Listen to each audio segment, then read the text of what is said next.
Hey everybody, Cam Mayville and Paul Lucas here for Chem Max and Rug Wash Pros. Yes, the home of rug rescue, and we've got a good one for you. This was a call that came in a while back, and it was interesting because the reason it happened, and that's what makes this one a little bit kind of cool, because when these things occur, it makes you think about, oh, what could I have done better? Okay, maybe I shouldn't do that. And we're going to get into this a little bit. And what it's about is a rug that possibly has some moth infestation.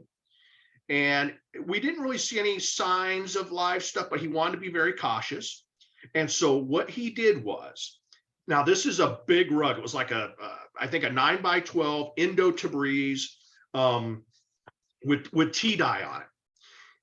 So he took resist pretreatment, Paul, and he treated the front of the rug and he treated the back of the rug. So far, so good, right? Well, Yes. This is where the mistakes start coming in. He rolled the rug up. Now, if he was going to stay there for 10, 15 minutes and just roll the rug up and let it sit for a while and then unroll it and take care of it, it would have been okay, right? Well, but he didn't do that. He decided to spray the rug front back really well. He rolled it up. He left the rug sitting there overnight. So we have three mistakes here right out of the gate. One, unfortunately, pre-inspection pictures, we had none. Number two, rolling the rug up without some plastic over the rug to make sure it wasn't touching itself. And then number three, leaving the rug overnight. So we had a few things to deal with that we already know were mistakes, and he knows it. I kind of feel bad for the guy because he's like, Cam, I did this bad. I shouldn't have done this or that. So the bad part, Paul, is when he unrolls the rug. Now he's got blotchy areas. He's got some pooling of tea dye. And my first question to him was, send me the pictures so we can compare and see where we're really at. Because he's freaking out. And I'm going, you know what? Sometimes these tea dye rugs, they look blotchy, don't they? Yes. Yeah. So I'm thinking, let's compare and then formulate the plan, And he got quiet. And he's like, I didn't take pictures, Cam. I'm like, oh, no. So, and I'm like, okay, are you sure that this happened while it was rolled up? And after He'll be taking pictures from now on. Yeah. Oh yeah. He definitely will be. And, so I'm looking at the pictures carefully. He sent me a lot of them, and you could kind of tell that it was probably some damage from him spraying the resist pretreatment nice and heavy, and it's sitting for so long. Now, my first question to you, Paul, is I want to throw a question, then I'll get into what we did to resolve this. And luckily it worked out. It worked out great. But when you see it pull up like that, does that kind of take your mind away from potassium permanganate and lean more towards some other type of tea dye? Because it doesn't seem like the potassium permanganate, I've never seen it really pull up quite that bad.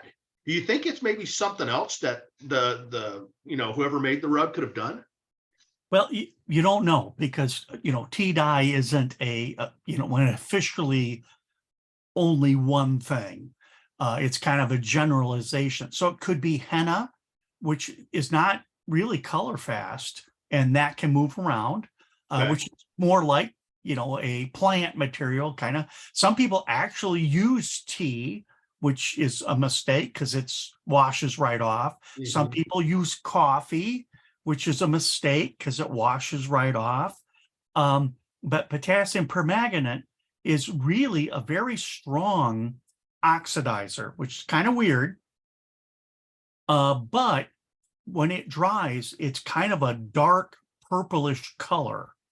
And so when you spray a rug with tea dye that's made from potassium permanganate, what it does is it darkens the rug because those residues are just in the rug, and they darken the color of the rug, but they're not really dye. They're not pigment. They're just basically particles that are small enough that they're inside the yarn, but they're not really inside the fiber. Right. And so they can move around. You get them wet, they dissolve. The liquid doesn't dry equally, it moves. and then you get lesser in some areas and more in others, because you're basically dealing with a water soluble material, but it does not wash out as easily as tea or coffee or henna.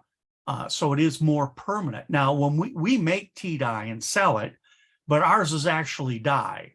So when you treat something with it, it doesn't wash out. I mean, if you want to get it out, you have to strip it, because it's just like it's dye. So it's going to be as permanent as color in the rest of the rug. So of course, when we put it on, we don't do as good a job as when you're dyeing yarns, because usually they're boiling it with the dyes, with mordants for a long period of time. And with tea dye, you're just spraying it on at room temperature. So it should come out easily compared to other dyes, but much more permanent than these other materials. Absolutely. And, I'm glad you pointed that out, because I think that'll be helpful for some people to think about. Now, I want to get into what we did, Paul, to resolve the problem. Well, let me interrupt and say go ahead. that the resist pre-treatment dwell time is 10 minutes. Okay, so leaving it overnight is just not necessary. It's going to work in 10 minutes. Now, I can see if you have a real bad case where you might want to go 20 minutes just to be sure. And but overnight really doesn't gain you anything. So that extra time doesn't really accomplish anything. It's mainly contact. So you're better off investing time in grooming or working it in than you are in longer time. So it's just an unnecessary risk to leave it for that long of a period. Yeah, and I think, matter of fact, we discussed that, and one of the things I had brought up was, normally I tell people 1 hour. Now, the reason I do that is, Paul, is because a lot of these really thick rugs that we run into, I always worry about people not spraying heavy enough. And so I always feel like if they just let it sit for about an hour, that it'll continue to wick through or push through and get good concentration. But what you just said is so important, is working it in. You've got to work it in good. But a lot of these rugs are so thick. I mean, we've taken water hoses and wet out rugs and it doesn't even make it through. But that's why we got to remember, spray the front and back and spray well. Yeah, and then mechanical agitation. And then just one little other detail is when you have casings, cocoons, you got to realize that caterpillar, that worm, made a cocoon to protect itself from the outside environment, so it doesn't get eaten while it's going through metamorphosis, so it's dormant. So it tries to build a house or casement to protect itself. So you have to get that wet all the way through. And that's probably the biggest challenge, is you have kind of a water resistant home, because you have Saracen from the silk, and you're trying to penetrate that home with the liquid. And that's where getting it wet enough and working it in, especially around those, because if you don't, they're going to survive in that capsule that they made. So now, not all moths make casements, so it's go vary from rug to rug. But that's when it does fail. That's usually what the reason is that you didn't get through that little cocoon. Right. Gotcha. Makes a lot of sense. And Cocoon's my favorite movie too. I know it. I was just about to say, that you started that and you were so good at it. I mean, you played that part so perfectly. Okay, so let's get into what we did and why. The rug, again, it was a 9x12, very thick rug, very heavy. And this person told me, he said, Cam, I don't want to wash this rug again. I just could not handle it. And I said, no, I get it. He doesn't have a full facility, doesn't have a lot of the extra things that some of us have. And I said, I wouldn't want you to have to wash the whole thing anyways. And I said, I think you did a good job washing. Now we just got to fix some of the tea dye that's moved. So my first thought was, is I wanted to start with problem reducing rug shampoo.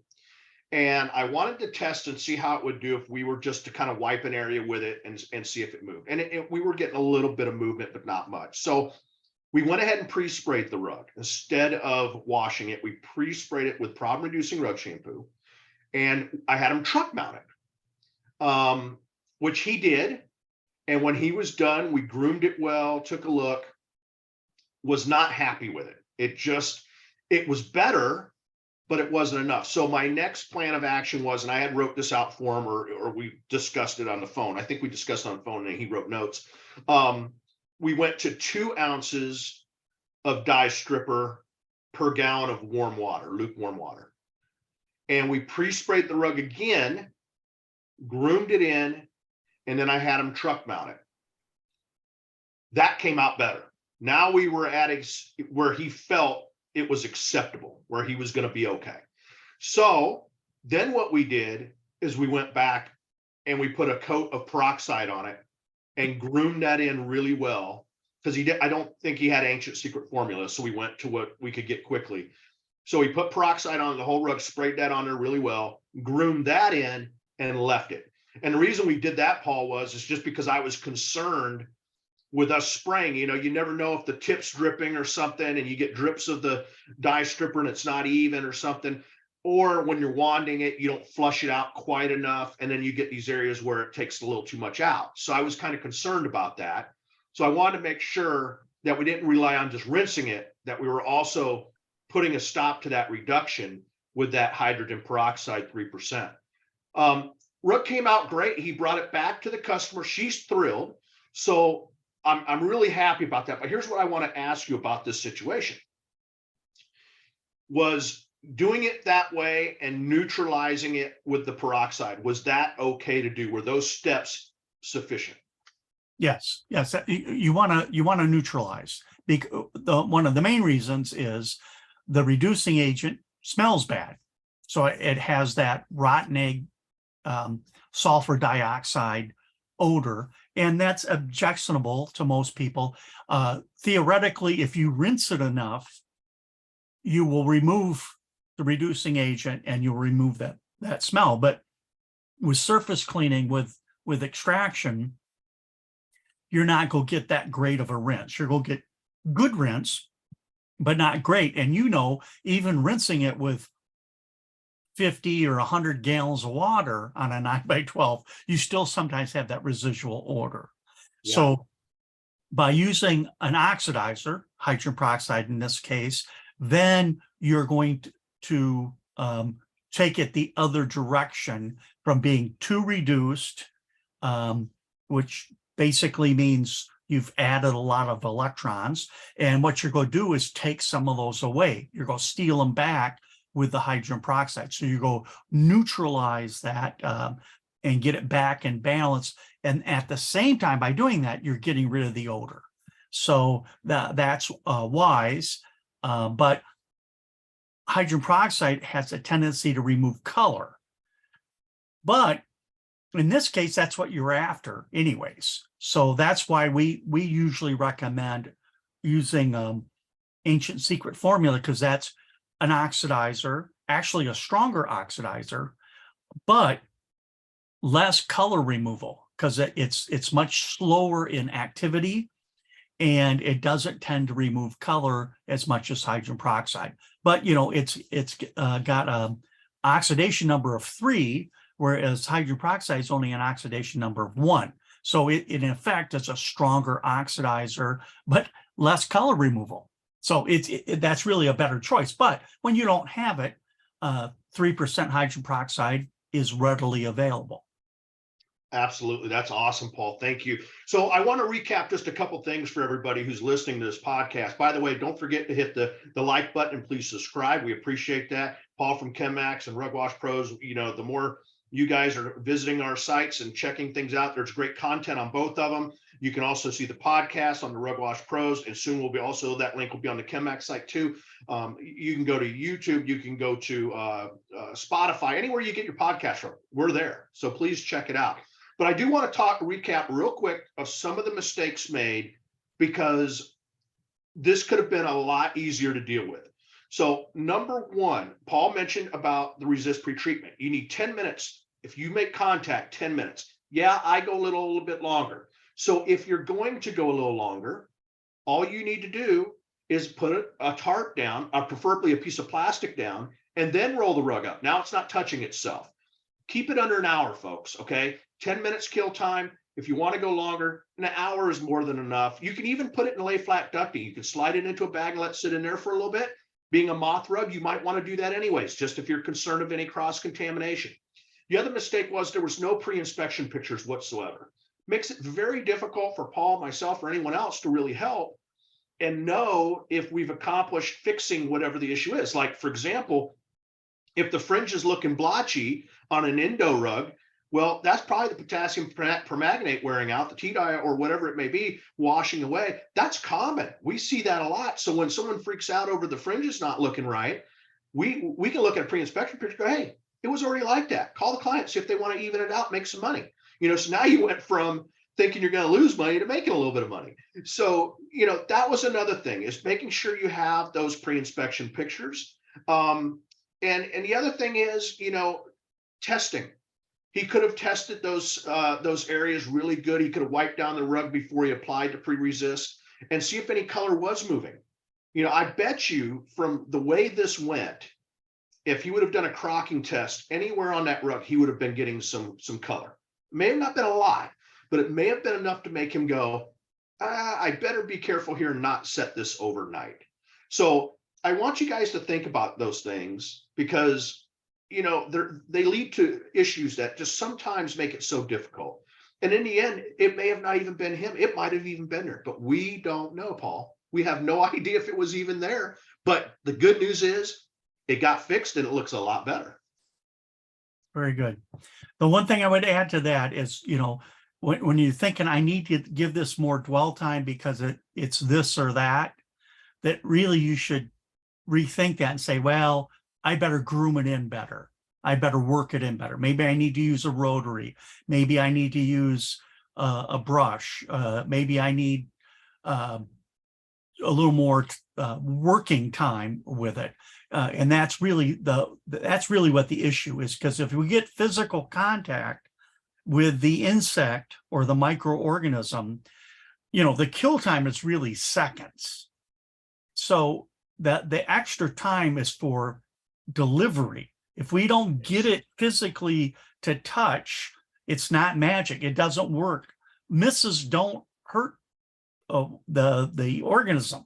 You got to get a direct hit for it to work. So you moving it around, putting enough on, those are really more of the issue than time. And when we first were experimenting with this formula, I was spraying all the bugs I could find at work and at home or outdoors, anywhere. And literally the kill time for almost everything was just literally seconds. So it's really a delivery issue. All right, guys, we're at the end of it again. I think this is going to be very great information for people. I hope you watch this again. The like button, the subscribe button. This is Rug Wash Pros, the home of rug rescue. And this was a rug rescue that we pulled off. We kicked its butt. And this guy's client was absolutely thrilled with the rug, because she was really worried when she gave it to him that it wouldn't be taken care of right. He did what needed to be done. In the end, he got it right, and he learned a lot from it. So, guys, please check out our next ones coming up. We'll be posting every week. You should see a new one coming up. Check out our classes and everything going on. You can go to Rug Wash Pros, the education page, and look at what we have. We've got classes popping up all the time. And if you have any questions about anything, give us a call. Call Paul, call me. We're always here to help you guys. So we really appreciate you watching us. Again, subscribe, like it, and until next time, keep it clean. Thanks for listening.